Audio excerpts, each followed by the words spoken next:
Générique.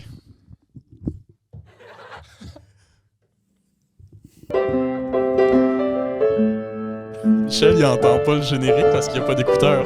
Mais je l'imagine. Oh, t'écoutes l'épisode. Et bonjour tout le monde. Désolé pour Michel qui n'a pas entendu l'intro. Merci encore à Olivier de l'avoir faite. Aujourd'hui, pour la deuxième fois sur cette chaîne, on reçoit père, professeur d'histoire, intellectuel, passionné de la Gaspésie, Verbomoteur. verbomoteur, Michel Landry, mesdames et messieurs. Hey, excusez. J'entends pas les effets sonores, mais je les imagine. Puis Ouais. je les, C'est sûr que tu veux pas d'écouteurs? je les imagine inadéquats. Non, je vais y aller, pas d'écouteurs.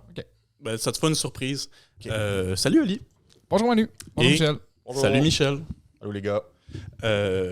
Aujourd'hui, là, Michel, bon, peux-tu mettre en contexte vite fait? Vas-y, je te laisse aller. Ça va faire 2 ans qu'on est au cégep. Moi, je suis à mon 4e cours avec Michel. Oli en a eu un. Bref, on a tanné Michel en masse durant notre parcours collégial. On lui en a demandé des affaires. Aujourd'hui, c'est Michel qui nous a demandé quelque chose, donc ça nous faisait plaisir de lui rendre l'appareil. Michel, comme j'ai dit au début, c'est un passionné d'histoire. Et là, il a fait un petit projet niché qui va venir nous présenter aujourd'hui. Fait que Michel, Avez-vous entendu parler de la COVID, les gars? Ça vous dit quelque On chose? commence de même. Tu me regardais pendant qu'il parlait, genre, qu'est-ce qu'il dit? Puis j'étais pas plus au courant que toi. Là, J'étais en train de préparer mon intro. Juste avant la COVID, on était en plein dans la COVID. Au printemps 2021, on a lancé un projet de documentation et de mise en valeur de la pêche au coq, donc ce patrimoine immatériel. Quand je dis on, moi bien sûr, Paul Lemieux de l'Écomusée Tracadièche, l'équipe du CIRAD, on s'est vraiment mis à pied d'œuvre pour documenter cette pratique-là. Donc, dans les archives, dans les monographies de village, on a fait des entrevues également. On n'a pas encore nommé de quoi on parlait, par exemple. C'est vrai. Non, on parle de pêche au coq, c'est vrai. Oh! C'était comme important. pêche au coq, tout le monde, à retenir. À retenir. Manu, tu veux reprendre? Donc, bonjour Michel, de quoi tu nous parles? Merci pour la perche. Je viens vous parler aujourd'hui de pêche au coq. Wow! D'accord? Comme patrimoine immatériel Oh, à documenter. J'imagine que l'effet sonore était adéquat. Oui, Un c'était un applaudissement. applaudissement. Ah, bravo. Alors oui, on veut parler aujourd'hui de pêche au coq, que ce patrimoine immatériel à documenter. Puis là, j'étais en train de dire, avant de revenir derrière, j'étais en train de parler de la genèse de ce projet-là, donc du printemps 2021. On s'est mis à documenter et à souhaiter mettre en valeur, mais la portion, disons, documentée, s'est faite à travers les archives, les monographies de village, les entrevues aussi avec des porteurs de tradition, un peu partout dans la péninsule. Et là, on est rendu à la phase mise en valeur. Donc, il y a 4 capsules vidéo qui devraient être diffusées sur les plateformes très bientôt. Et puis, l'épisode de podcast d'aujourd'hui, épisode hors série, s'inscrit dans cette volonté de mettre en valeur ce patrimoine gaspésien. OK, mais là, j'espère pas être le seul. Je vais être très transparent, mais je l'ai déjà dit. Moi, j'ai googlé coq il y a 5 minutes. C'est quoi que t'as trouvé, Manu, quand t'as googlé les coqs sur En Google? face de toi. C'est un petit coquillage, mais j'en sais pas plus. La mi-commune, là, c'est ce que tu as googlé? Non. C-O-Q-E. Coq. Tu l'as googlé et puis tu as vu peut-être pour la première fois ce que c'était. Est-ce que vous êtes des amateurs de pêche au coq? Manu, j'en conclus non. Oli? Je sais pas. Moi, quand tu m'as parlé de pêche au coq, je pensais que tu parlais de pêche au couteau. Ah, non. Alors, on va parler de la pratique Pêche au tantôt, poulet. si vous voulez. Est-ce qu'on parle de pratique tout de suite? On clenche ça tout de suite? ouais. Ce qu'est la pratique, puis après ça, on reviendra sur c'est quoi un patrimoine, puis Ouais. quoi est Ouais. immatériel. On va commencer par le début. En premier, Tac. comment tu fais ça? As-tu déjà pêché les coqs? J'allais dire absolument, comme un gars qui est au-dessus de ses affaires. J'accompagne davantage que je pêche moi-même. Jamais. J'accompagne mon père, j'accompagne mon frère. OK. J'ai jamais tant pêché par moi-même. Mais est-ce que vous avez déjà vu, vous savez ce qu'est une fourche? Prendre du foin? Oui. Le principe, celui-là, Ok, dans le fond, pour pêcher des coqs. Fait qu'on va sur dans quelques lieux aujourd'hui, il en reste quelques-uns à Gaspésie, Miguacha, Banque-Saint-Omer, un peu à Gaspé, entre autres, où on peut se rendre sur les battures, c'est-à-dire c'est les bancs de sable qui se dégagent quand la marée est très basse. Et là, on peut aller, et si on est attentif, on voit des trous d'aération dans le sol. Et ça nous indique la présence du coquillage, du coq ou de la mi-commune. Et là, on utilise la fourche pour tourner la terre. Une fois qu'on a tourné la terre, généralement, on n'a pas besoin de fouiller beaucoup pour aller prendre les coques en tant que telles. On les met dans une chaudière, dans un plat quelconque. Puis je crois que la limite, c'est 300 par jour. Il faut que ça soit plus de 5 cm. on les ramène à la maison, puis là, on peut se faire un festin. Mais l'objectif, donc, c'est de se rendre vraiment à la mer, c'est sur les battures, aller pêcher ça. Ça se fait surtout au printemps, puis à l'automne. La pêche du printemps est beaucoup plus populaire. Ça va se faire très, très, très bientôt, là, dès que les glaces vont se retirer.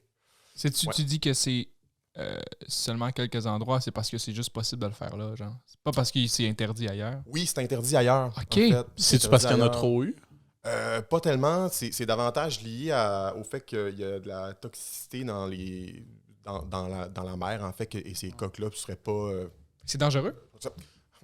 C'est un C'est un sport extrême. C'est un sujet très délicat. C'est un sujet délicat, en fait, qui est même devenu politique, mais il n'est pas dit que d'ici quelques années, il n'y a pas certains sites qui vont réouvrir. C'est pas possible de pêcher des coques. Ailleurs, ça s'est fait sur le côté nord de la Gaspésie, au 18e, au 19e siècle. En fait, surtout le pourtour de la Gaspésie à travers le temps, puis dans la vallée du Saint-Laurent. Mais depuis un bon nombre d'années, c'est vraiment restreint à quelques sites en Gaspésie. Puis, c'est pas pour te faire sentir imposteur, mais si t'en pêches pas tant que ça, pourquoi t'as fait un gros projet de même sur la pêche aux coques? Moi, je suis un historien, Emmanuel. Vas-y. Que tu savais C'est ça? vrai, ça? Oui, je le sais. J'ai su ça. Oui, ça a l'air à ça. Ah ouais? Ben, c'est rassurant peut-être pour vous autres qui avez suivi des cours avec moi. Mais on peut voir la pêche aux coques comme la pratique que je viens de vous décrire très rapidement pour dire ben c'est ce que c'est, voilà, puis c'est pas très compliqué, c'est assez rustique et tout. C'est une façon de le voir, mais moi je pense qu'en prenant un pas de recul, on peut vraiment le voir différemment, puis on peut inscrire cette pratique-là dans des filiations qui nous relient au passé. Et c'est là que, attention, je m'en vais faire un petit laïus sur le patrimoine et sur l'immatériel.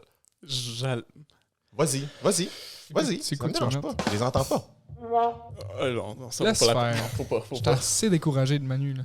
Messieurs, le patrimoine. Oui. Qu'est-ce que le patrimoine? Patrimoine. C'est pas sexy, hein, d'abord, comme nom. Patrimoine. À quoi vous pensez quand vous entendez patrimoine?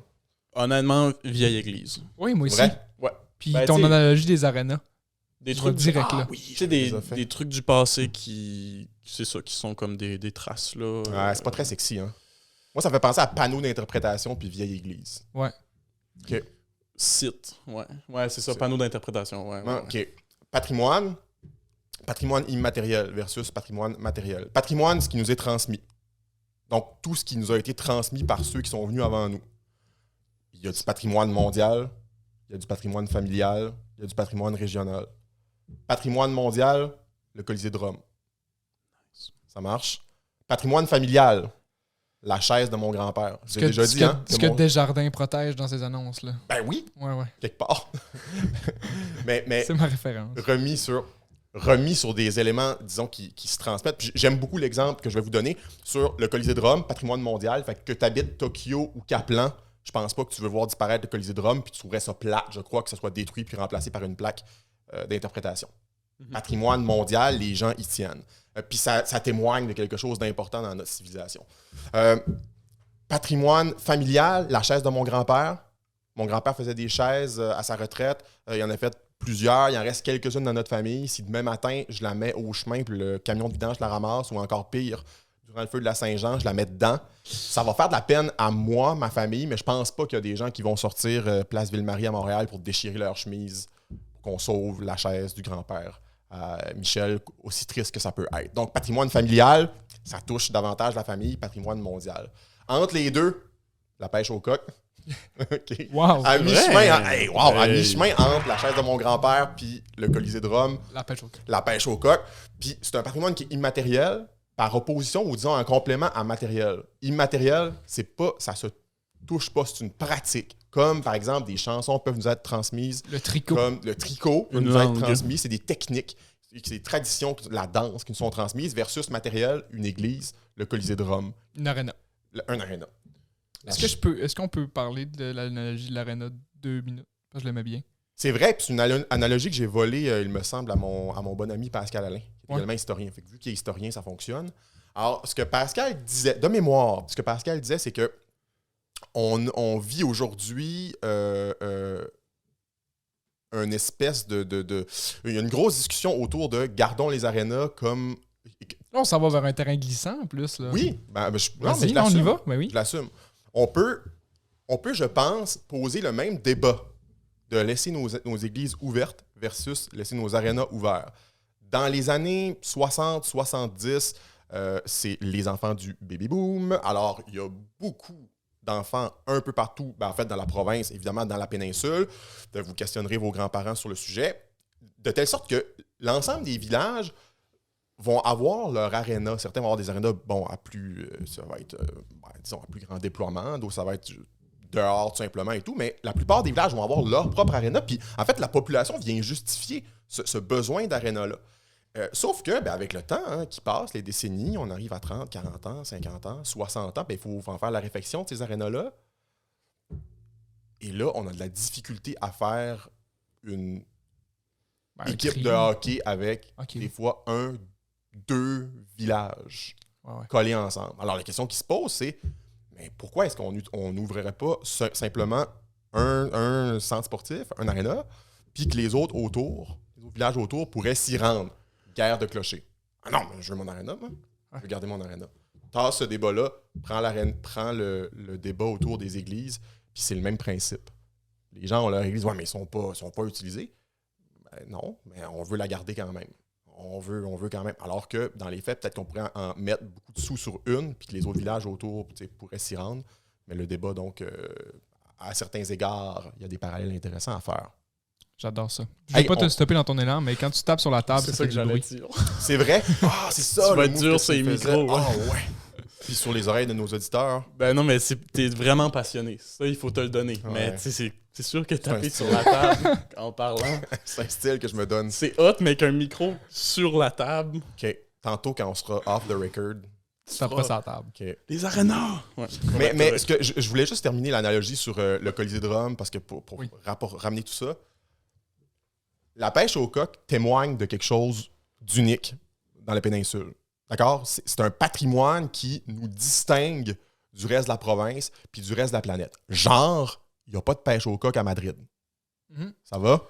Il y a des corridas, par contre. C'est autre chose. Ça aussi, c'est un patrimoine. Êtes-vous déjà allé voir des corridas? Et là, je pourrais faire une parenthèse qui dérape. Êtes-vous déjà allé voir ça? Je suis pas allé en Espagne. Ah, c'est pas à vous que j'en parlais. Pas dernièrement. Ah, ouais. Ça n'a pas donné dans mi session. Non. J'en parlais c'est pas super moral, la corrida, j'ai l'impression. Même si c'est moins que la pêche au coq. Particulier. Moi, j'ai vu ça, puis je me suis dit, il faut... Tu l'as vu en vrai, à Madrid. Ouais. Et là, j'étais avec des amis et tout, on se rend, puis là, on se dit, on va le faire. On va voir ce que c'est pour pouvoir dire qu'on l'a fait. Moi, je pensais qu'ils sacrifiaient un seul taureau à la fin de la soirée. Parce que... Au bout de 6, on est parti. OK. Au bout de 6, on est parti. Mais j'étais mal à l'aise. Voyons donc. Tu vois, moi, je suis allé en 2018, puis c'était une arène qui était fermée, puis c'était devenu un musée. Fait que je sais pas, t'es allé en quelle année? Là, 2009. Fait que j'espère que ça a un peu progressé pour... Puis c'est combien de fois? C'est quoi, c'est une fois par mois, ces affaires-là? Genre? Écoute, je sais pas, je pourrais pas te dire. C'est quand même intense. C'était une fois de trop. Pour moi, personnellement, c'était une fois de trop. Mais bon, bref, je pense ça aussi, c'est une forme de tradition. Bon, celle-là, elle est controversée. La pêche au coq, je pense, tout de même, est moins violente, moins controversée. Mais tu dis, c'est-tu propre à la Gaspésie, la pêche au coq? Non, ça se fait ailleurs. Et ça s'est fait ailleurs, notamment dans la vallée du Saint-Laurent, mais ça se fait aussi sur les côtes de Normandie, par exemple, et ailleurs au Canada. Mais en même temps, c'est comparable. C'est-à-dire, c'est pas parce que c'est complètement unique que c'est pas distinctif. Puis c'est pas parce que c'est pas... J'ai refrappé encore, hein. Je le vois dans tes yeux. C'est vrai que j'arrête. C'est pas parce que c'est pas unique que c'est pas distinctif. Puis en fait, l'idée, je pense, derrière ça, c'est de se dire, si je le questionne, ce patrimoine-là, qu'est-ce qui me dit sur moi? Qu'est-ce qui me dit sur nous? Est-ce que vous vous rappelez dans un des cours, là, dites-moi oui, pas que je perde la face, quand on avait parlé des phares? Pourquoi on avait senti le besoin de construire des phares en Gaspésie, autour de la péninsule? Est-ce que vous vous rappelez pourquoi on avait senti le besoin? Pourquoi on s'est mis à construire des phares? C'était pas pour le soir, là? Pour pas perdre les bateaux? Il y avait beaucoup de naufrages, un commerce maritime important, beaucoup de cabotage. On a une bonne réponse. On s'est mis à construire... C'était trop facile. C'était trop réponse. évident. Ouais. On s'est mis à construire des phares. Alors là, on peut dire, mais c'est beau un phare. Or, aujourd'hui, la plupart des phares sont devenus complètement obsolètes, inutiles. Les outils de navigation permettent aujourd'hui de naviguer sans avoir nécessairement besoin des phares. Alors, la question qui se pose, c'est d'abord, pourquoi on les garde? Et les gens, dans certaines communautés, sont super attachés à leurs phares parce que la présence de ces bâtiments-là témoigne de quelque chose qui les ramène à un passé. D'accord? Et qui les distingue. On n'a pas de phare, encore une fois, à Madrid. Là. Je ne sais pas pourquoi je suis arrêté sur Madrid. Là. J'ai vécu quelque chose à Madrid. Et après, on dit, OK, la Gaspésie, donc un peuple, on est des presque insulaires, c'est-à-dire on n'est pas sur une île, mais on est sur une presqu'île. Il y a un rapport à la mer aussi qui est important. Mais là, je veux vous entendre sur ça. J'y pense en parlant. J'ai dit, les phares, c'est vrai aussi pour la pêche au coq, ça nous rattache au passé. OK. Pourquoi c'est important? Pourquoi vous pensez que moi, je peux penser que c'est important d'être rattaché au passé? Il me semble que ça pourrait être une vision un peu réactionnaire, passéiste, de dire, je suis pas en train de dire vivons dans le passé. Mais je pose la question, comment ça se fait que ça peut être important? Toi, Emmanuel, homme de sciences humaines. Oui. Ça sent le rebond. Tu aurais pu utiliser ton ricochet vers Emmanuel. Moi, Michel, tu m'avais accroché au premier cours quand tu nous avais dit que dans un monde où on est beaucoup tourné vers l'avant, on oublie un peu ce qui se passe en arrière. Puis la conception du temps, puis tout ça. Puis là, c'est beaucoup là, une question de comme là, la culture, tu la prends de plein de places, mettons, là, versus avant, je parlais de ça avec Pierre-Luc, versus avant où c'était vraiment juste à la chaîne, ton grand-père apprend à ton père qui t'apprend à toi, puis tu vas apprendre à tes enfants. Que là, c'était clair. Ce que tu apprenais, c'est ce que ton arrière-grand-père savait faire, versus à cette heure que genre, je pourrais apprendre tout ce que je veux là, chez nous, mettons. Fait que moi, j'aurais tendance à dire que la pêche au coq, c'est important juste pour préserver notre patrimoine, peut-être. Ça revient un peu à savoir d'où on vient pour savoir où on s'en va. Là. C'est souvent utilisé, puis ça a l'air cliché, mais sans faire, ça le fait quand même, je trouve, comme expression. Au fond, il y a une portion, attention, segment théorique, ça s'en vient. Ouais. Il y a une portion de votre identité, de la mienne aussi, là, je viens pas de Mars. Il y a une portion de notre identité qui a à voir avec notre conscience historique. Pas toute notre identité, mais il y a une portion de qui on est qui est liée au passé, qu'on le veuille ou non. Admettons qu'on ne questionne pas ce passé-là. Mettons qu'on n'en est pas conscient. Il est juste là, puis il est comme mort. Si on engage une conversation avec ce passé-là, on le rend réel, on le rend vivant, puis on peut le mobiliser après ça pour se construire dans le présent, puis pour s'imaginer dans l'avenir. Et ça, c'était beau. Puis j'aime ça. C'est que c'est pas genre... Je vais le réécouter. Pour être sûr, t'as pas tout capté. Non, mais je vais me le mettre Non, mais une autre, on dirait que je t'ai juste cité, là, mais c'est parce que c'est toi qui m'as appris mes connaissances en histoire. Là. Mais tu me disais que tu avais un problème avec de dire « Hey, ça se peut-tu en 2023? » Tu sais, ce genre de discours-là. Puis je trouve ça intéressant parce que c'est pas... On n'apprend pas la pêche... Tu sais, on apprend la pêche au coq juste pour le plaisir de connaître notre passé. C'est pas... Tu sais, c'est comme intrinsèque un peu, la façon que tu le présentes. Je sais pas si tu comprends, mais c'est pas... faut pas que ça se perde. C'est vraiment juste... C'est le fun de savoir ce que mon grand-père faisait. Absolument. Point. Au risque de me faire des ennemis, je suis pas de ceux qui vont aller prendre des causes patrimoniales puis les défendre bec et ongle seulement sous prétexte qu'il faut le sauver un peu. Puis ça, c'est ça que j'essayais de dire. J'ai de la misère, mais c'est ça que j'essayais de dire. Là, c'est comme le festival des citations. Là, mais je pense que c'est Hélène, ma collègue en économie, qui disait si tu veux convaincre tes enfants de manger des légumes, c'est pas en leur disant mange tes légumes. C'est important de manger des légumes. Si tu leur dis juste c'est important de manger des légumes, tu n'es pas en train de les convaincre. Mais par contre, tu leur dis mange tes légumes, c'est plein de nutriments, ça va te donner de l'énergie, ça va te permettre d'être plus concentré, etc. Là, tu es en train de leur donner des raisons de manger des légumes. Alors moi, quand on me dit « sauvons ce phare » ou « sauvons cette église », puis c'est pas soutenu par rien d'autre que « il faut le faire parce que c'est important puis c'est dans notre communauté », franchement, ça me séduit pas. J'aime quand les choses sont cohérentes, quand les choses ont du sens. Tantôt, on disait les filiations au passé, ça peut être moins évident de dire « ouais, mais pourquoi la pêche au coq serait important pour moi? » Exemple, je prends Manu, mais je pense qu'Olivier aussi. T'sais, j'en ai jamais pêché, je suis même pas sûr. Je savais pas c'était quoi. Je suis même pas sûr de ce que c'est. C'est le besoin, je pense, t'as dit intrinsèque tantôt, je le reprends. C'est le besoin intrinsèque, je pense, de l'être humain d'avoir des repères. On a besoin de repères dans notre existence, puis d'être capable de se positionner dans le temps long. Ça, c'est du jargon d'historien. Mais être capable de se positionner dans le temps long pour voir, OK, j'arrive dans le monde, j'arrive dans un monde qui est déjà en mouvement. Ça, je vous l'ai déjà dit plein de fois. C'est pas genre, je suis un individu, puis toutes les questions que je me pose sont à l'intérieur de moi. Je vais trouver la vérité. C'est, non, t'as peur, là, t'es arrivé. T'habites où, Olivier? C'est Caplan? Bonne aventure. Bonne aventure. L'adresse exacte. Numéro de téléphone. Richmond. Richmond, vous êtes arrivé dans un monde qui était... Puis vous avez vécu toute votre vie en Gaspésie? Ouais. Bon, vous êtes arrivé comme moi dans un Né monde... à Mario. Dans un monde... C'est vrai. Ben ouais, ben on est tous... Ouais, c'est ça. Tous nés à Mario. On est tous nés à Malgré Mario. nous. Oh, c'est ça. OK, oui, malgré nous. Non, mais le point, c'est pas ça. Le point, c'est de dire, on est arrivé dans un monde qui était déjà là. Bon, prenons le bâtiment qui est tout près de nous, l'église, elle existait déjà. Et il y a bien d'autres choses qui existaient avant nous. C'est-à-dire, t'as pas décidé, Olivier, t'as pas décidé, Emmanuel, de parler français. T'es arrivé dans une communauté francophone, souvent de descendance acadienne. Puis ça, dans le fond, c'est venu formater, quitter. Puis là, c'est pas la théorie du complot de il y a des forces à l'œuvre pour essayer de nous faire... Ben non, c'est la même chose pour une personne qui est née en Afrique, c'est la même chose pour une personne qui est née en Asie. Il y a de quoi d'intéressant là-dedans parce que j'ai pas décidé de parler français, mais pour moi, c'est important de conserver le français. Tu sais, tout ce qui est loi 101, mais en tout cas. Tu y tiens. Ouais, c'est ça, j'y tiens, puis malgré moi, là, si Mais c'était pas un choix au début. Ouais, c'est ça, c'était pas un choix au début, mais aujourd'hui, je suis quand même beaucoup attaché à ça. Puis oui, parce que c'est, dans le fond, les années que tu as passées depuis ta naissance et qui t'ont formé font de toi la personne que tu es. Bon, ça tombe sous le sens. Plus tu dépoussières ou plus tu vas à la recherche d'éléments de ton passé que tu découvres. Aujourd'hui, c'est la pêche au coq, il y aurait bien d'autres choses. Bien, tu découvres une partie de toi-même. C'est pas ésotérique, là. C'est pas genre je me découvre, c'est réel, là. Je me comprends mieux.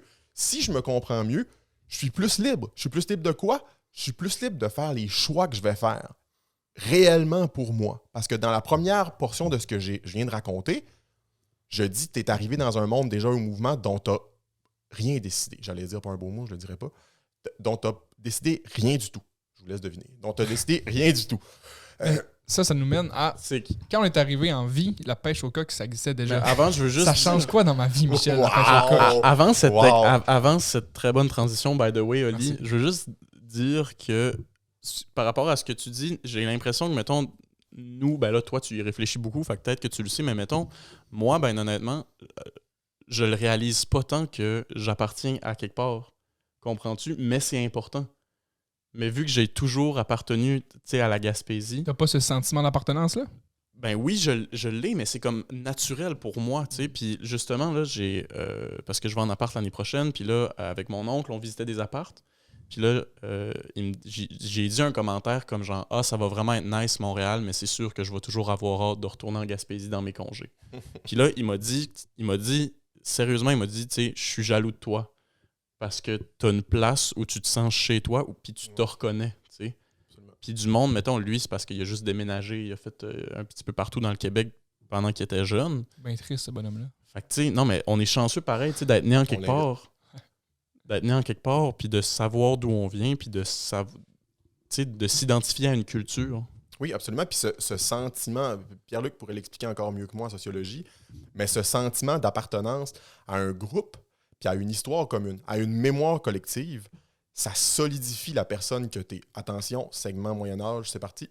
Dans l'histoire de la civilisation occidentale, civilisation à laquelle on appartient, le fait que l'individu soit mis de l'avant, comme ce l'est en ce moment.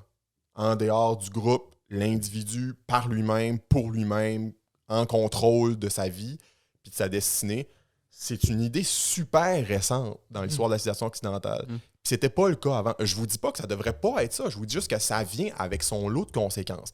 Au Moyen-Âge, puis en fait, avant aussi, tu n'existes qu'à partir du groupe auquel tu appartiens. Moyen-Âge, ben, tu es dans le tiers-état, tu es dans la noblesse, tu es dans le clergé ou tu es dans l'entourage du roi. Là. Ouais. Et il n'y a pas d'ascension sociale possible. Je ne vous dis pas que c'est souhaitable de retourner au Moyen-Âge. Je vous dis juste ce sentiment d'appartenir, exemple, à la grande famille chrétienne, la grande chrétienté occidentale durant le Moyen-Âge. Tu as le sentiment que tu n'es jamais seul. la modernité, avec la philosophie des Lumières, avec la Révolution française, a amené cette idée que, avec la démocratie, a amené cette idée que maintenant tout repose sur les individus. Fait que dans le fond, ton bonheur, tes espoirs, les questions que tu te poses, tu peux toutes les trouver à partir de toi. C'est à la fois exaltant, puis c'est à la fois angoissant. Angoissant de dire je me retrouve seul face au monde, je me retrouve seul, puis je pense que vous aviez eu Adam à un moment donné qui parlait de l'absurdité du monde, je me retrouve seul face à l'absurdité. Non, j'ai besoin de repères. Je vais avoir besoin de repères. Et je pense que de s'intéresser, j'ai dit retourner, c'est pas le bon verbe, de s'intéresser au passé sous l'angle et de la façon dont on est en train de le faire, ce n'est pas être passéiste, ce n'est pas être réactionnaire. Au contraire, c'est de dire je vais poser des questions, je vais engager une discussion avec mon passé, puis plus largement, parce qu'on on a une portion commune du passé, notre passé. T'sais, on a une mémoire qui est, je ne vais pas m'emporter, on a une mémoire qui est individuelle, la tienne, la mienne. Ça, c'est bien distinctif. Ce que j'ai vécu personnellement, tu as vécu des choses qui peuvent ressembler, mais c'est reste que c'est des trucs qui t'appartiennent à toi puis qui m'appartiennent à moi pour ce qui est de ma portion. On a vécu des choses comme peuple gaspésien, comme peuple québécois, ensemble, qui font que quand moi je parle, par exemple, en Gaspésie, de la bataille de Restigouche, puis je dis que ça scelle le sort de l'Amérique française, cette bataille navale-là, ben je sens dans ma classe, à chaque fois que j'en parle, que les étudiants se sentent concernés par cet événement-là pour dire « Hey, tu sais, la Gaspésie, elle a fait partie aussi de l'histoire du Québec, elle n'est pas à la remorque, elle est bien en phase, elle est bien en symbiose avec ce qui se passe ailleurs. » Cette mémoire-là, je nomme la bataille de Restigouche. Parler en on, des fois, il y a des gens qui parlent au on, mettons, quand ils parlent de l'histoire. On. Comprends-tu? Investi de, là. Tu sais, genre, mettons, les colons français, genre, tu sais, je sais pas, là, des gens qu'on est fiers. Là on s'est installé, puis, ouais, tu sais, mais ça, c'est comme une grosse preuve que, comme, tu te sens concerné par ça. Tu sens que t'es dans la gang, là. Ah, absolument. Après, ce que je trouve hot dans cette conversation-là qu'on est en train d'avoir, c'est que c'est un peu comme des expériences de pensée, là. On peut tricoter puis détricoter autant qu'on veut. On n'a pas fait mal à personne. Tu sais, ça se fait. Puis souvent, je vois le passé, le présent et le futur, j'essaie de le voir davantage sur un même plan, plutôt que d'essayer de le dissocier, le passé, le futur, le présent, pour essayer de dire comment est-ce que je peux jaser avec le passé sans justement nécessairement vouloir que ça revienne. Oui.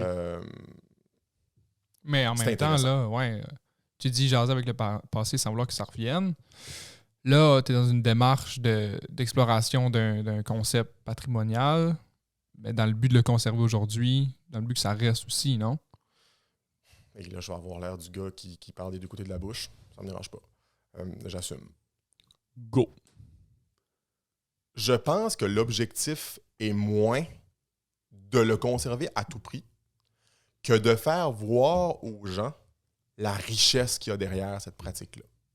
Et c'est peut-être super naïf de ma part, mais j'ose croire qu'en faisant réaliser aux gens la richesse qu'il y a derrière ce patrimoine-là, ils vont souhaiter le conserver, ils vont souhaiter que cette tradition-là demeure vivante. Après, c'est peut-être idéaliste. Si mettons, là, story time super intéressante, une journée pédagogique au service de garde, on est allé pêcher des saumons, j'ai réussi. C'est vrai. En 4e année. C'est pour ça que tu t'es fait tatouer un saumon? Non. Oui, peut-être. Je vous le dirai pas. Mettons que ma journée pédagogique en 4e année, que j'ai jamais pêché de ma vie, c'était de la pêche au coq. Ça aurait-tu été un succès comme la pêche au saumon ou... Je sais pas. Hein. Non, mais c'est-tu accessible? Oui et non. Il n'y a pas d'université. Tu parles du niveau primaire. Moi, je te ramène aux études de cycle supérieur. Il n'y a pas de bac en pêchage de coq. Ouais, non. Ça va, ça tombe sous le sens. OK? Fait que... Il y a beaucoup plus de bacs qui n'existent pas que de bacs qui existent. C'est vrai. C'est surprenant à quel point il y a des bacs qui existent et des micro-programmes qui existent. Sans farce. Vraiment, c'est vraiment un petit sujet. La question m'amène à voir que la transmission de cette pratique-là se fait pas par des canaux officiels comprenez ce que je veux dire? Hein? Il n'y a pas de formation qui vont t'amener à pêcher au coq. Je vous pose une question. Qu'est-ce que vous faites si vous décidez d'aller pêcher les coqs sur un coup de tête? Ça va ouvrir bientôt, là. Ouais. Comment vous allez faire? Ben, c'est une bonne question parce que d'un, il faut que tu saches où aller. Voilà. Faut que tu saches. Ben là, Les tu nous as instruments. expliqué que ça nous prenait une fourche à fumier. Un pêche-coq. Un Ouais, pêche-coq. mais tu sais, même à ça, Ça ressemble à quoi, un trou de coq? c'est où que je gratte dans le sable, tu sais. Voilà. Vous m'amenez tout naturellement, parce que vous êtes... Merci. On est excellent, incroyable. Vous êtes impeccable. Vous m'amenez tout naturellement à parler de transmission et des passeurs de tradition. En fait, cette pratique-là, elle se transmet par des canaux informels, par des gens qui sont peut-être même pas conscients qu'ils le transmettent. Genre, on a compris dans nos entrevues que la plupart des gens qui ont appris à pêcher les coqs, c'est que leurs parents les amenaient quand ils étaient tout jeunes. Puis au début, ben c'est ça, tu nous diras si tu vois des trous d'aération. Puis là, c'était comme, ça ressemble à quoi? Ben, regarde, quand tu vois ça là, sur la batture, là, ça veut dire qu'il y en a. Puis là, quand on virait le sable, ben, les enfants, ils viennent ramasser, ils cueillent les coqs, ils les mettent dans la chaudière. Ça commençait comme ça. Puis ils observent les parents. Puis éventuellement, quand tu es rendu adolescent, puis t'es assez fort, en fait, pour avoir le pêche-coq, mais là, ton père ou ta mère vont te passer le pêche-coq, puis là, tiens, tu vas pouvoir commencer à pêcher toi-même. Puis ils vont te donner des trucs pour être plus efficace. Les endroits où aller, pas aller, etc. Quand je dis qu'il n'y a pas de bac universitaire de pêche au coq, en fait, la batture, c'est l'université. Il n'y a pas de formation autoportante que tu peux aller consulter qui te dise voilà où tu dois passer, comment tu dois t'y prendre. Là, la question que je vous ai posée, c'est C'est pas comment... juste de connaître des gens, dans le fond. Ben, je pense que c'est toute la richesse aussi de ce patrimoine-là. Je pense qu'Emmanuel, je ne veux pas te décevoir, mais je pense que si tu décides d'aller pêcher les coqs sur un coup de tête, quand ça va être ouvert, tu ne pourras pas. Bon, ben laisse faire samedi. déçu. Laisse faire Prêt à te samedi, Olivier. Tu pourrais te lever dans un grand fracas. On n'ira pas. Tu pourrais te lever en fracas. Quitter le podcast. Bye. Tu réussiras pas parce que, en fait, ça sous-entend aller pêcher les coqs, mettons, de façon autonome. Ça sous-entend un ensemble de connaissances qui font partie aussi de ce patrimoine-là. Ouais. Genre, la connaissance des marées. Hey, c'est quand que c'est bon, quand il faut y aller. La température, l'équipement nécessaire. Hey, moi, je savais pas, j'étais allé là, j'avais même pas de gants. Tu peux pas aller à la pêche au coq sans gants en caoutchouc, des longs gants. Il y a beaucoup de Ça facteurs. prend tes bottes. Non, mais il y a énormément de facteurs. Hey, je me suis apporté une pelle. Je pensais que ça allait être correct. Non, le fond est rocailleux. Mettons, si je prends Saint-Omer-Miguacha par exemple, ça ne fonctionnera pas. J'aurais dû m'apporter une chaudière. Je me suis pas habillé convenablement. Bref, ça ne fonctionne pas. D'abord, 1. 2, je passe où? Il y a une partie de logique, puis il y a une grande partie de connaissances que tu peux pas acquérir tout seul. Non, il faut que quelqu'un te le Parce que si tu vas à pêche au coq en running shoe, là, c'est une partie de logique. Oui, absolument. Mais Absolument. Mais il y a une portion qui appartient à la transmission qu'on peut avoir fait. Bon, puis ça sera la même chose pour les recettes, dans l'après-pratique. Mais sur le fait, donc, je ne sais pas pourquoi je nommais Emmanuel, parce que c'est toi qui t'es mis la tête sous la hache en disant au début du podcast que tu avais googlé.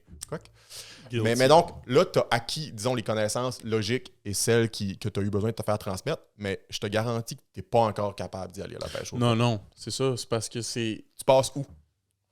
Je passe où? Tu passes où pour te rendre? Parce que tu peux pas pêcher partout. C'est vrai, hein? Tu vas pas sur le bord... C'est ça, je me disais. c'est-tu indiqué? Tu peux pas aller à une plage... C'est ça l'affaire. C'est que Puis ça c'est- sous-entend Puis il que doit pas tu avoir sais- de règles. tu connais pas très bien les endroits où est-ce que tu peux aller. Il y a quelques endroits, en fait, sur la batture, ça, c'est... Bon, tu vas voir les gens puis tu t'y rends. Mais ça t'oblige à aller passer sur certains terrains qui appartiennent à des privés. Donc, les sites sont connus. Souvent, ça va être des lieux, là. Le terrain à monsieur, machin. Là, les gens savent. Ah ouais, c'est vrai, c'est là qu'on va. C'est là qu'on peut. Tu peux te rendre le plus proche avec ton pick-up, avec ta voiture. Mais autrement, les gens, ils le savent pas. Quelqu'un qui descend, moi j'ai toujours l'exemple de quelqu'un qui descend de Montréal pour Pâques. C'est souvent là qu'il y a une espèce de moment important pour la pêche au coq. Puis une personne qui dit ah, c'est tellement bon, je vais aller en pêcher. Attends un peu, si tu connais pas personne qui pêche puis qui sait, tu vas vraiment. Tu sais, c'est pas aller sur la Lune, là, mais ça va être difficile. Donc, on est obligé d'être dans le milieu un peu. Tu es obligé, en fait, de te coller à des gens qui connaissent la tradition. Puis il y a des gens pour qui ça fait partie de leur vie depuis toujours. Ils sont allés quand ils étaient tout jeunes. Puis maintenant, à leur tour, ils transmettent ça parce qu'ils trouvent ça bon. Parce qu'ils trouvent ça le fun. C'est parce que quand on a interviewé les gens, on leur a demandé qu'est-ce que ça vous fait, tu sais, d'être sur là, les gens, au début, étaient comme, ben, c'est parce que c'est bon. Plus on les questionnait, plus c'était comme, ça me fait du bien de me retrouver là. Tout le monde est habillé comme la chienne à Jacques, que tu sois médecin ou que tu sois... peu importe le métier, en fait, que tu occupes, métier ou sans métier, ben, tout le monde est comme égal, on dirait, sur la batture. Tout le monde pêche des coques. Tout le monde pêche des coques, tu sais, il fait frais, on se donne de la misère, on réussit à pêcher des coques, on est fiers de ce qu'on a fait, ça a été une activité sportive, puis après, on ramène ça à la maison, puis il y a une espèce de festin qui s'organise, il faut faire cuire ça, puis encore là, les faire cuire, c'est pas tout le monde qui sait comment. Fait que ça. Bon, après, souvent, les gens disaient, c'est l'occasion de se retrouver ensemble, s'ouvrir une bière, jaser. Puis il y a tout un aspect donc de socialisation aussi qui est lié à ça. Bon, là, on pourrait aller plus loin et dire c'est de l'autonomie alimentaire, puis c'est tout le rapport au territoire. Je pense que ça fait partie de l'équation aussi.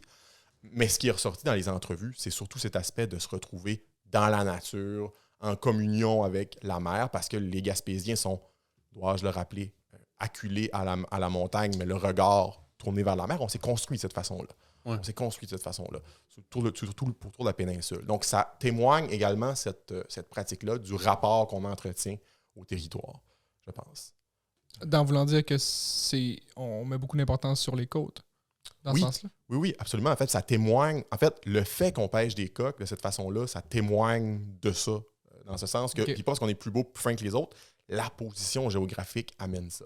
On a dit, c'est ce qu'on a lu en tout cas dans la documentation, 18e, 19e, le coq était vraiment perçu comme la nourriture des pauvres. Pourquoi, à votre avis? C'est accessible? Ben, c'est super accessible. Ça, tu grattes le sable. Ben oui, tu grattes. À main nue, là. C'est comme tu grattes. Puis les gens, ben, en faisaient des... Ben, ils essayaient de faire des réserves pour l'hiver. Puis les gens cannaient ça. Donc, c'était vraiment, c'est ça, du lard puis des coqs, là. N'importe qui peut y aller, n'importe qui peut le faire. Bon, aujourd'hui, les sites sont plus restreints. On dirait que ça s'est inversé. Aujourd'hui, c'est vu comme quelque chose qui est quasiment très fin. Tu réussis à être... C'est ça, le homard aussi, hein? C'était ça?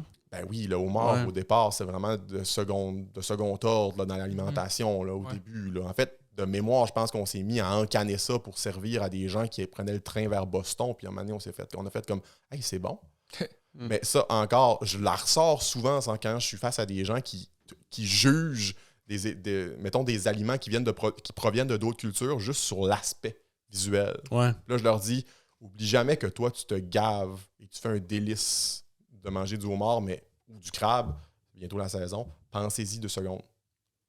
À quoi ça ressemble. C'est pas très beau. C'est venu, c'est comme c'est venu d'une autre planète, cette affaire-là. Ouais, c'est hot quand tu y penses. Non, mais déjà que ça prend une forme un petit peu plus agréable une fois que c'est cuit, mais sinon, c'est brun. Ouais, c'est la même chose pour les Ça a des pinces full méchantes. Absolument. C'est un coquillage. Hein? Ben écoute, tu sais, c'est un... pas très, très attrayant. Là, mais sache qu'il y a quelque chose à manger là-dedans. Là. Absolument. Tu sais, les premières personnes qui l'ont goûté ont dû être... Tu sais, quand même... Il y avait faim, là. Ben oui, mais...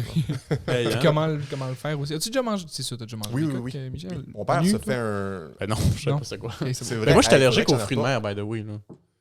Fait que, gars, excusez de pas savoir c'est quoi. Tu le dis à la fin du podcast. Tu le dis. Hey, on est 38 minutes in le podcast. Non, mais c'est-tu dangereux, mettons, d'en parler? Ça pourrait-tu? Ça gratte-tu? Ben, ça va dépendre. Je respire bien. Il a vraiment enflé depuis tantôt. Là. Oui, c'est ça. Genre, mais c'est pas en lien avec. Je me sens vraiment pas bien, mais ça a zéro rapport avec le. Faut juste pas trop que j'y pense. Là. C'est vrai? Ah, ouais. Ouais. Fait que c'est fermé pour toi. En vrai, OK, on sort du sujet. Là. C'était plus simple de dire que je suis allergique. J'ai été allergique toute ma vie.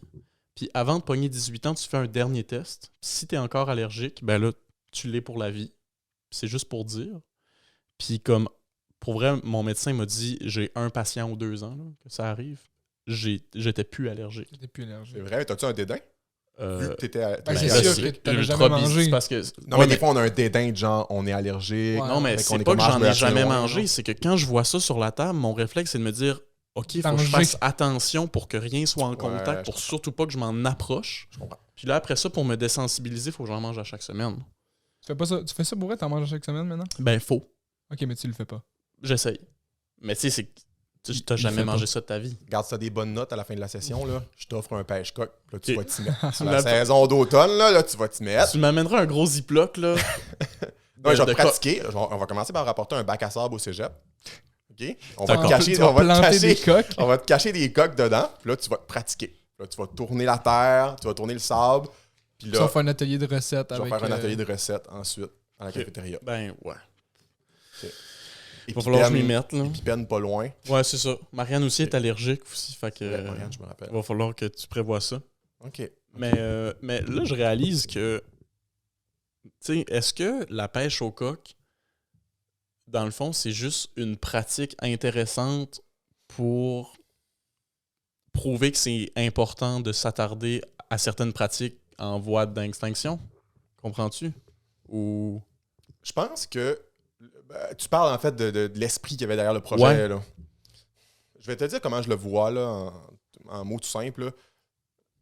Ça faisait partie, j'espère que ce ne sera plus le cas avec le projet que nous on propose, ça faisait partie des pratiques qui étaient méconnues. L'ambition, je pense qu'elle n'est pas plus grande que ça. C'est de dire, il y a un pan de notre histoire, puis il y a un pan de notre bagage patrimonial, peut-être que j'ai inventé un terme, qui est... Ça, c'est correct, bravo. Ça va. Effet sonore. Bagage patrimonial. Il y a une portion de notre bagage patrimonial qui était clairement méconnue. Est-ce que c'était la dernière pierre qu'il fallait soulever pour que d'un coup, tout ça paraisse très clair à nos yeux? Je pense pas. Je pense juste qu'on vient d'ajouter, en tout cas, un morceau au casse-tête patrimonial. Casse-tête patrimonial. OK. Tu sais, t'as vraiment... Tu sais, Il a pas pris le... Non, il n'y a La pas balle eu au le bon, cue. hein. De quoi? J'ai dit casse-tête patrimonial. Il a inventé un Voilà. nouveau terme encore. Là. Casse-tête patrimonial. Pas Je les arrêtable. répète. Je les répète comme si les dire, c'était les enregistrer dans Oui. les mots. Comme, Au montage. là, quand je le dis officiellement, ça veut dire que ça existe. Ok. Tu l'enregistres. C'est bon, ça. Non, mais c'est juste que tu m'avais donné... Tu sais, au début, tu disais, bon, j'en fais pas trop. On dirait que j'avais l'impression que c'était plus gros que la pêche au coq. Mais c'est-tu vraiment aussi que tu tiens à la pêche au coq puis tu veux que ça continue d'être Ok, connu? Je comprends mieux ta question. C'est les deux, en fait. Ouais, ok. Mais le premier aspect me tient beaucoup à cœur. Dire le contraire serait mentir. Je l'ai dit tout à l'heure. Toute volonté de sauvegarde du patrimoine, pour moi, doit reposer sur une réflexion qui est cohérente. Puis je pense qu'il n'y a aucun débat qui ne mérite pas d'être mis dans l'espace public. Et c'est ça qui me tente avec la pêche au coq. C'est de dire, hey gang, ça fait partie de qui on est. C'est méconnu. Les gens le savent pas tellement. Moi, je remets ça, moi et mes patrons, on remet ça dans l'espace public. On voit comment ça réagit. Ça, je trouve que c'est pertinent de le faire. Et si la finalité de ce projet-là, c'est que ça, Cool. victoire. Après, il y a une autre portion de moi qui, très, très personnellement, puis professionnellement aussi, comme historien, trouve que cette pratique-là est vraiment riche. Puis oui, j'espère qu'on va pouvoir la sauvegarder, en faire la promotion, puis continuer de le faire de façon responsable. Ça, évidemment. Mais ça s'inscrit dans le plus grand. Puis ton projet collabore certainement à la préserver, mais tu sais, comment faire? Avez-vous abordé ça un peu? Comment faire pour préserver la pêche au coq? Tu sais? Déjà, il y a plusieurs éléments. Là. D'abord, qu'il y a des bancs de pêche accessibles. D'abord, que les gens puissent pêcher. C'est une chose. Et pas dangereux. Faut faire attention Et pas aux dangereux. eaux, tout le monde. Et pas dangereux. Mais autrement, je crois qu'on est en train de participer à le faire. C'est de faire connaître. Il va y avoir 4 capsules, je l'ai peut-être dit au début du balado, Oui. 4 capsules qui vont être diffusées sur les plateformes. On va faire aussi des fiches informatives qui vont pouvoir être distribuées dans les polyvalentes avec des questions qui sont sujettes à débat avec les élèves du secondaire. Donc, juste l'idée d'en parler, faire connaître le projet, laisser une trace aussi. On n'en a presque pas parlé durant le podcast, mais l'idée de dire, ça sera peut-être une belle conclusion à l'épisode, de dire les gens qui étaient avant nous sont morts, sont disparus, ils ne peuvent plus décider. Les gens qui vont venir après nous ne sont pas encore là, ils ne peuvent pas décider. Alors, qui peut décider? C'est nous qui sommes là en ce moment. Là, la question, c'est peut-être, on décide de quoi? On parle ici de transmission. Tantôt, on a dit, là, je boucle la boucle de l'intro qu'on a fait au départ. Bravo. On nous a transmis des choses, on est arrivé dans un monde qui est déjà en mouvement, on n'a rien décidé de ce qui nous a été transmis. Par contre, on peut décider d'une portion de ce que nous, on va transmettre aux autres. Quelle trace on va laisser? Quelle va être notre œuvre? Et moi, je pense que dans ce projet de pêche au coq-là, il y a cette préoccupation-là de dire, ben voilà, on a fait un projet de recherche, on a fait de la mise en valeur, donc on a fait notre part pour qu'au moins dans l'espace-temps dans lequel nous, on aura été, cette pratique-là demeure vivante et demeure connue. Ceux qui nous suivront, on ne sera plus là pour décider, en feront bien ce qu'ils veulent, mais on se croise les doigts pour qu'il y ait d'autres types de projets où que cette pratique-là va demeurer bien vivante et pertinente. Nice. J'avoue que t'es bon pour conclure. J'ai comme plus rien à dire. Concluseur professionnel. Ouais, on a vidé la question, je pense. Ouais. Ben, clairement pas, là, pour elle. Il y aurait encore beaucoup de choses à dire. Mais là, je commencerai à frapper sur le... Ouais, ça, on briserait le matériel. Bon sang. Ben, écoute, j'espère que... Moi, j'en ai appris beaucoup, en tout cas, aujourd'hui, grâce à toi, Michel. J'espère que les gens vont avoir appris autant. Vont se coucher moins niaiseux. Puis je pense que ça a donné envie aussi d'aller voir tes 4 capsules. Ouais, qui vont être disponibles très bientôt. D'ailleurs, les images, je dis les plateformes, probablement Facebook, les communautés Omnivox. Ça va être disponible. Les interwebs. Ça va se trouver facilement sur Internet, les amis, très bientôt. Partout sur la toile. Partout sur la toile. Est-ce que vous avez connu la toile du Québec? Non. Non, mais Copernic. En 5e année, j'avais écrit, c'est le Google québécois de l'époque. À la fin des années 90, je me rappelle, dans ma classe, je pense, de 4e année, il y avait un ordinateur derrière la classe, j'avais écrit loup, puis il y avait 4 résultats. Genre. Écrit loup sur Google aujourd'hui, il y en a des milliards. C'est la parenthèse. Donc, partout sur la toile du Québec. Je pense que ça n'existe plus. Non, mais là, la toile forever, moi, je pense. Partout sur la toile. OK, écoute. Hâte de voir ça. Merci, Michel. Hey, merci, les gars. Longue vie au podcast. Longue vie à la pêche au coq.